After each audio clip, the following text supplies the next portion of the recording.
Okay, Foolish Productions. This is a response to your Why Not an Alien Nation video. Um, it's interesting that you didn't bring up once the rare earth hypothesis.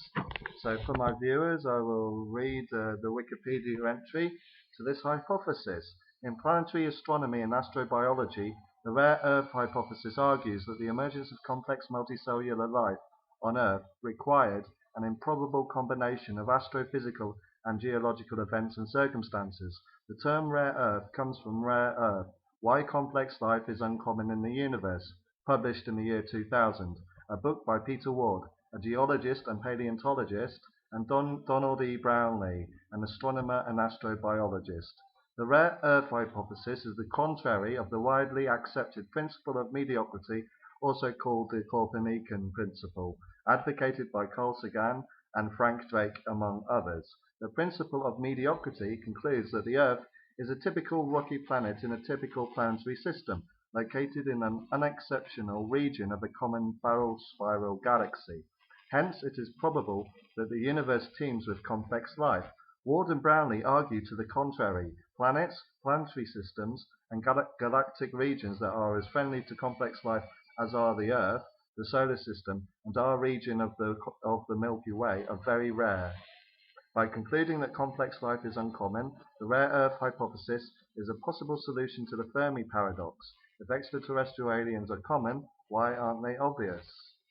And this rare earth hypothesis has been supported by several and very prominent thinkers. I'll just read people who have advocated the rare earth hypothesis. Stuart Ross Taylor, a specialist on the solar system, firmly believes in the hypothesis, and he concludes that our solar system is probably very unusual because it resulted from so many chance factors and events. Stephen Webb, a physicist, mainly presents and rejects candidate solutions for the Fermi paradox. The rare earth hypothesis emerges as one of the few solutions left standing by the end of the book. Simon Conway Morris, a paleontologist, devotes chapter 5 to the rare earth hypothesis, citing rare earth with approval. John D. Barrow and Frank J. Tipler, cosmologists, vigorously defend the hypothesis that humans are likely to be the only intelligent life in the Milky Way and perhaps the entire universe. Ray Kurzweil, he argues that although other Earth-like planets could exist, Earth must be the most evolutionarily advanced because otherwise we would have seen evidence that another culture had experienced the singularity and expanded to harness the full computational capacity of the physical universe. And John Gribbin, a prolific science writer, defends the hypothesis in the book devoted to it. Now, it's interesting that you didn't mention the rare earth hypothesis or cite any of these thinkers' names. It seems a little bit biased, in my opinion. Okay, Foolish Productions. You mentioned the Fermi paradox in your video, so I'm going to talk about the Fermi paradox and 12 possible reasons why we haven't found extraterrestrials. And this is taken from litosaur.com. I'll leave a link below. Sorry, it's down there, isn't it? Yes, that's right. I'll start from reading from the top of the article. One of the biggest questions in modern science is whether or not we're alone in the universe. You see, right there, it says it's one of the biggest questions. Now, if something is completely resolved and uncontroversial, then we don't say it's a big question. For example, we don't say that it's a big question why an object falls towards the center of the Earth, why a free-falling object falls towards the center of the Earth, because we know it's due to gravity and the presence of a large mass warping space-time towards a central point where the mass is most massive.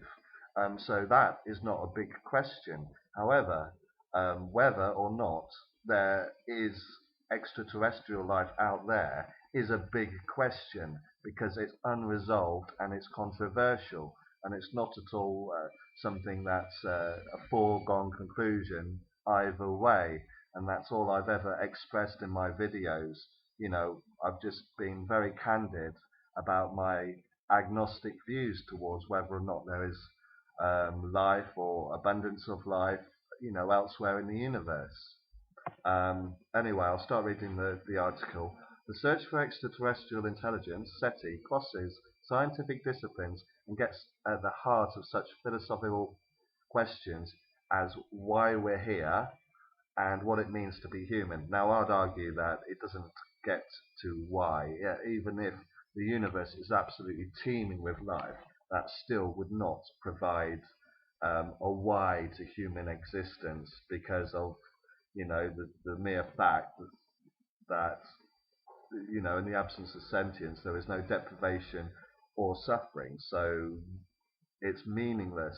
Life is meaningless. It's pointless. It doesn't serve any function. It doesn't matter if someone doesn't come into existence so that they can enjoy a life that they wouldn't have been deprived of if they hadn't been born. So there is no why. There's a question of how, but there's no question of why. Um, anyway, a serious search for signals from other civilizations began in 1960 with Project Ozma. Researcher Frank Drake later devised the Drake equation to quantify how many technologically advanced civilizations might exist in our galaxy. As the search for extraterrestrial life continues, a nagging question remains: where is everyone? In 1950, physicist Enrico Fermi outlined this dilemma in what's become known as the Fermi paradox. In essence, if life is theoretically so common in our galaxy, then why have we not found evidence? Here are the top themes on why we haven't found ET. So now I'm going to talk through these possible reasons and critically evaluate them. Okay, possible reason number 12. They're here on Earth undetected.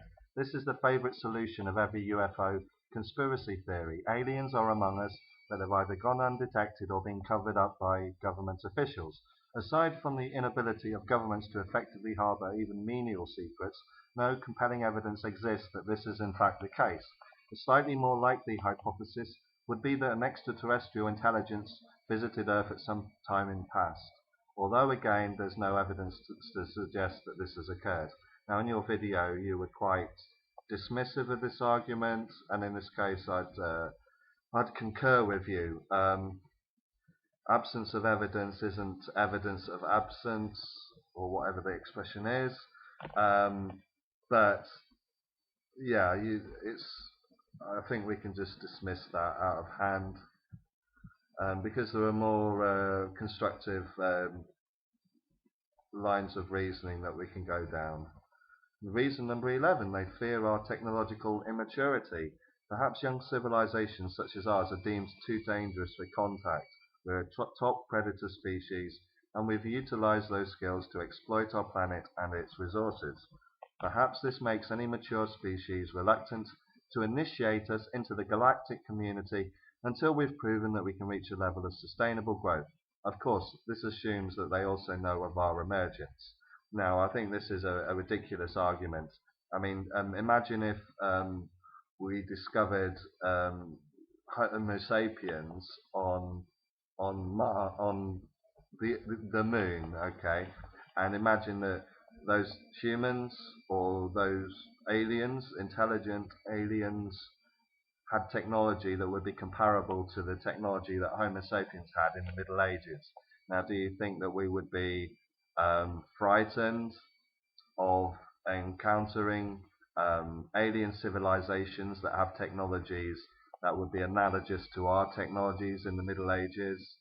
I really think it's a ridiculous, ludicrous argument.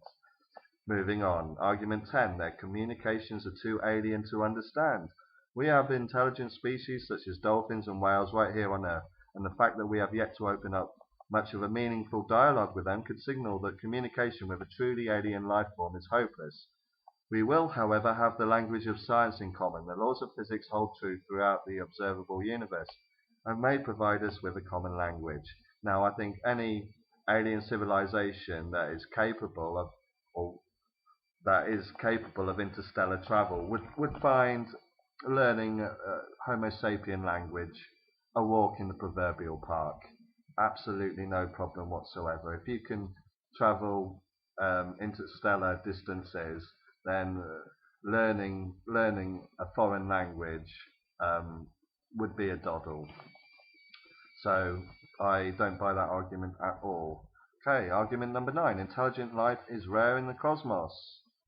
In 2000, Peter Ward and Donald Brownlee published a book entitled The Rare Earth Hypothesis, which I've already briefly discussed, so I won't elaborate on that there. Just talks about the idea that life on Earth was the result of a fortunate chain of events, the existence of our moon, plate tectonics, and even the planet Jupiter are revoked for reasons that we're here in a stable niche of a dangerous universe. Humanity itself nearly became extinct at the end of the last ice age, and tantalizing clues suggest that those few Homo sapiens that did survive that genetic bottleneck possessed the lucky adaptations necessary to make the civilizations of the last few thousand years possible. But just how often this sort of drama plays out in the cosmos is hard to say with a sample size of 1. Yeah, a sample size of 1 is a real big problem. You know, if there were 2 alien civilizations, then it would be very disturbing. But as long as there is only 1 known planet where there is life, you've got no basis for extrapolating beyond what we know, and we're in the dark. And I think the fact that life only evolved here once, so life only emerged here once, our biogenesis only evolved here once. All life on planet Earth can be traced down to one instance of a biogenesis. And you talk about RNA and DNA, but the fact of the matter is, all known life evolved from the same source, the same evidently rare event that was a biogenesis. It took hundreds of thousands of years for a biogenesis to occur. We cannot even mimic that in scientific laboratories when we're using our intelligence to manipulate things with our scientific methodology and our equipment to try to recreate a biogenesis. Yet you fully expect this event to occur elsewhere in the universe, and just take it for read that it's happened once, twice, 3 times, 4 times, 5 times, 100 times, 1,000 times. You just really don't have a clue. We're ignorant. We are ignorant, whether you like it or not, and it's unscientific to broadcast these ideas that you are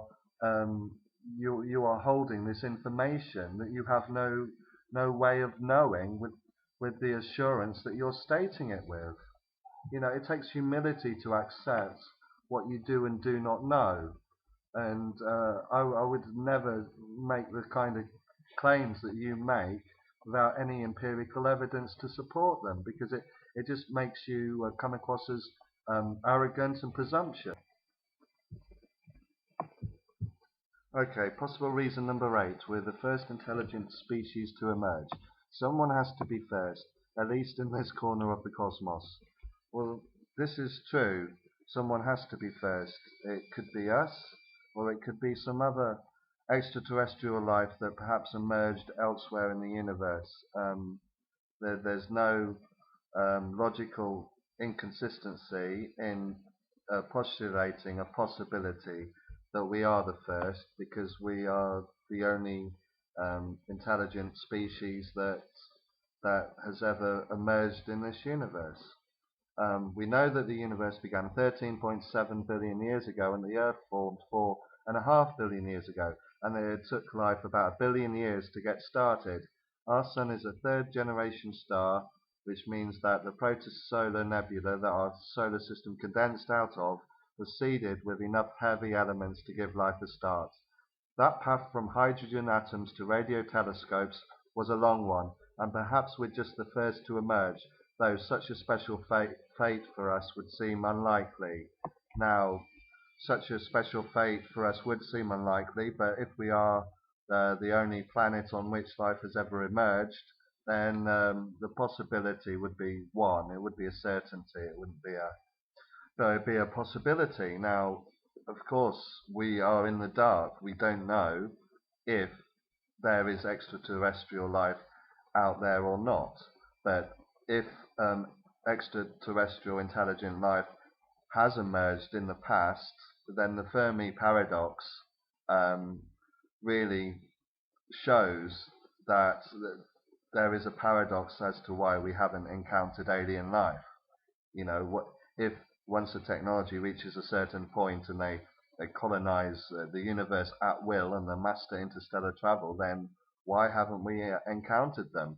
If extraterrestrial life has emerged and got to a certain level, then many points suggest that they have self-destructed prior to colonizing the universe, or indeed seeding the universe with life, or intelligent life at any rate. Moving on, possible argument number 7, they aren't interested in Earth. In the late 19th century, a proposal was made to signal civilization believed to exist on Mars by setting large forest fires. This now laughable proposal demonstrates that perhaps even our current technology may be obsolete when it comes to communicating with a civilization perhaps a million years ahead of our own. In addition, extraterrestrials may not be interested in us until we reach a certain level of development. Perhaps they communicate using high-frequency lasers or some method we haven't discovered yet. Perhaps there's an equivalent of a 2-drink minimum for entering the galactic community, such as the ability to send gravity waves via resonating pulses or some other exotic method. Now, the human race, there are many members of the human race who are absolutely so keen on establishing contact with alien civilization. I mean, if you go to Space Rip's channel, it's full of, he has loads of subscribers, and they're absolutely drooling with the prospect of communicating with extraterrestrial life. I mean, the human race, they really, many of them really do want to make contact with their alien civilizations due to curiosity, you know, which has served an evolutionary function, you know, because if you are curious about your environment, then you will explore, and you will learn about the world, or in this case, the universe, and it could confer many survival advantages. And quite clearly, this drive, this yearning to communicate with extraterrestrial life is seated in evolutionary pressure that has been placed on the human species by natural selection over millennia.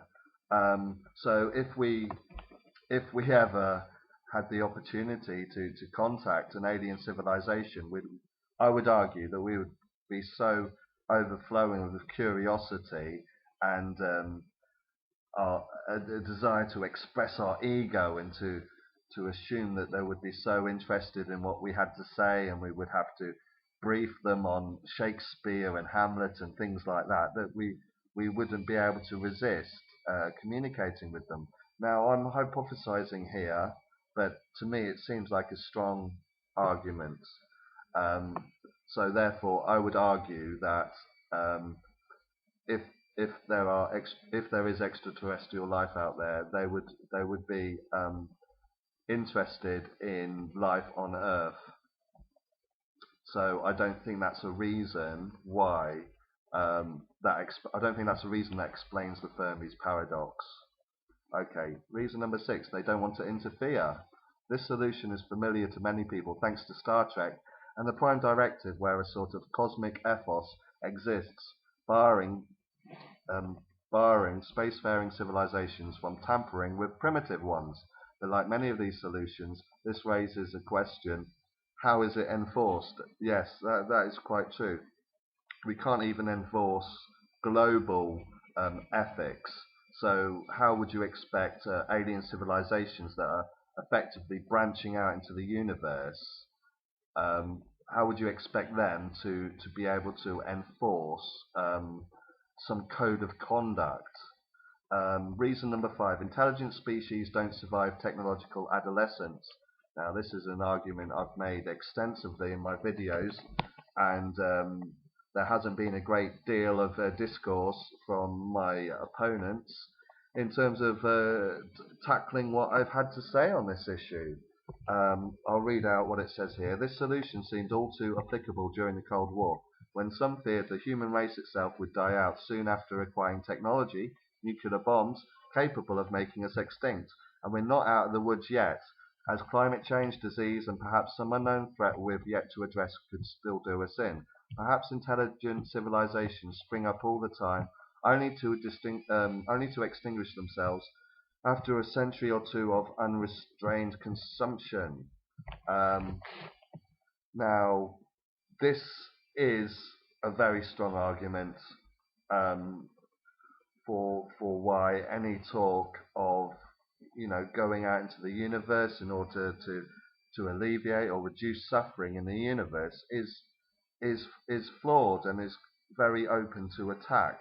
If our civilization, if our current civilization does not last long enough to manage interstellar travel, then any talk of going out into the universe and making the universe a better place is just a rationalization used and employed in order to justify creating people who will suffer and die in the future as a result of your decision to create human beings. I mean, it just absolutely reeks of rationalization, in my honest opinion.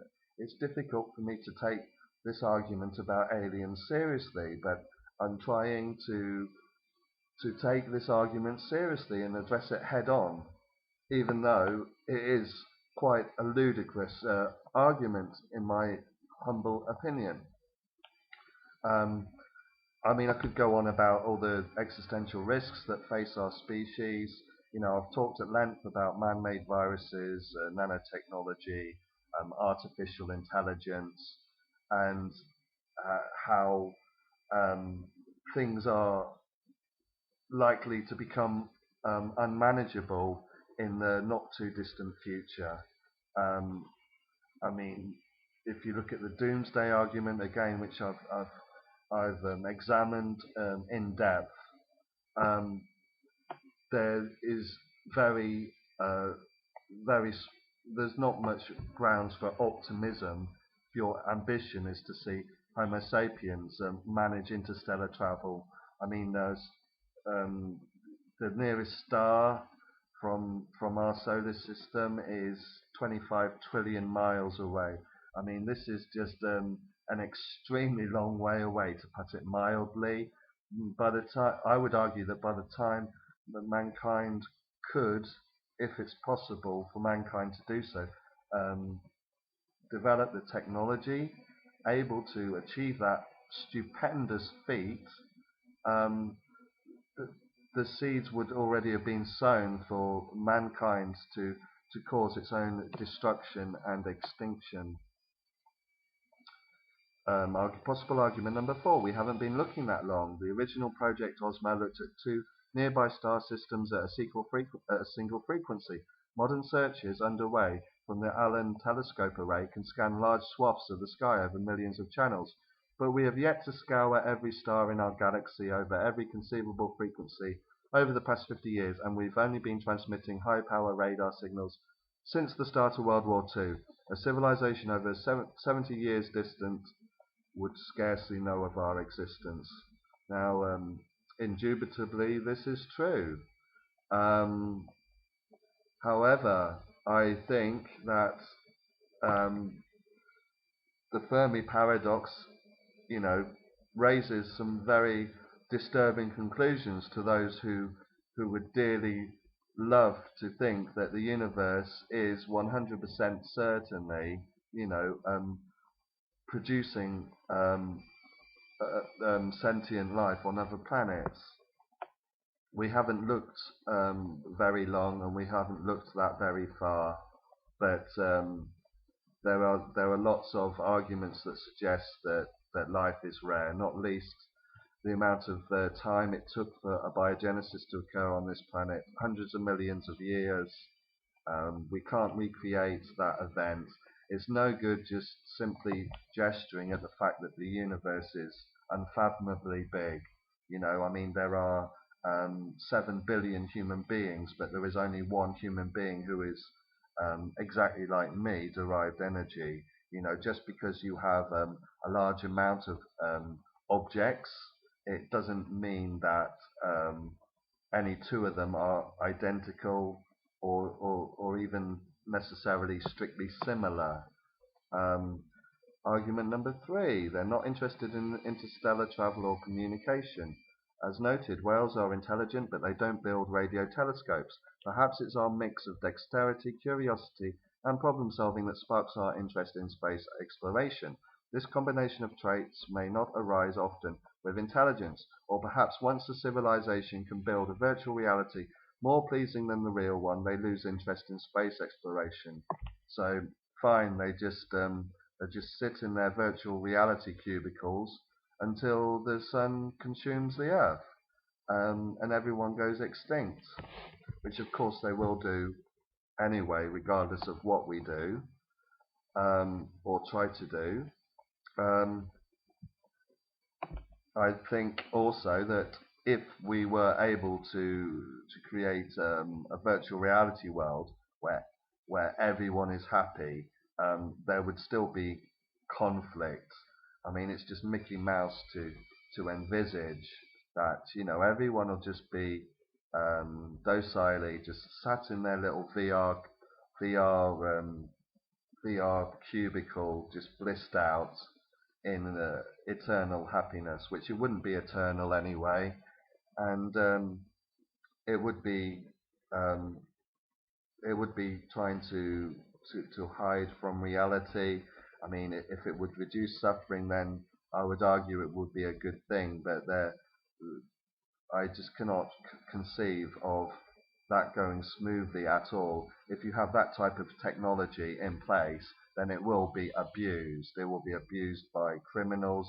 It will be abused by rogue states. It will be abused by terrorists. The whole human endeavor is just inherently problematic, and it's not going to be solved, in my opinion, by putting everybody in little ecstasy booths. Argument number 2, the galaxy has certain Goldilocks zones of habitability. Yes, I'm sure you'll accept that. Goldilocks zones. As we explore our place in the solar system, we've come to realize that the Earth occupies a zone where the temperature is just right and water can exist in a liquid state. But we're also starting to realize that the galaxy may also have a similar Goldilocks zone, one where the radiation is not too intense and the right mix of elements necessary for life exists. This privileged belt encompassing our galaxy may cut down, the number of civilizations that are out there waiting to be found. Do you see, if there is extraterrestrial life out there, and if it is extremely rare, then trying to find extraterrestrial life out there in the universe would be like trying to find the proverbial pin in a haystack. If you let human or Earth-based intelligent life forms leave Earth and start colonizing the universe, then it would almost certainly create a huge ethical disaster that we cannot even conceive of.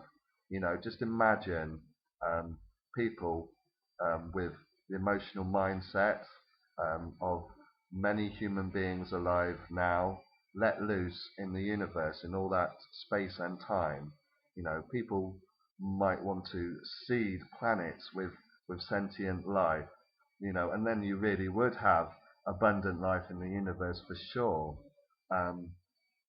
the thing is, most human beings think that life arising in the universe was a good thing, a wonderful, beautiful, meaningful thing.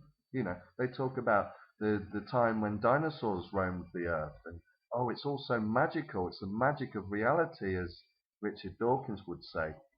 But they don't stop to reflect on all the suffering of the dinosaurs. Um, it just their brain filters it out.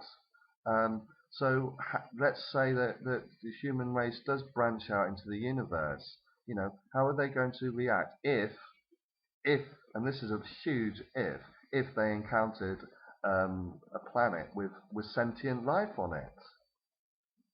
How would they assist? What would they do? How would they respond to that? Every single one of them need to be reading from the same page. The people that would want to propel mankind to these types of things would not be antinatalists. They would see something miraculous and wonderful about exploring the cosmos. They would not have a negative value judgment towards the generation of new life. So it's just a no-go for me.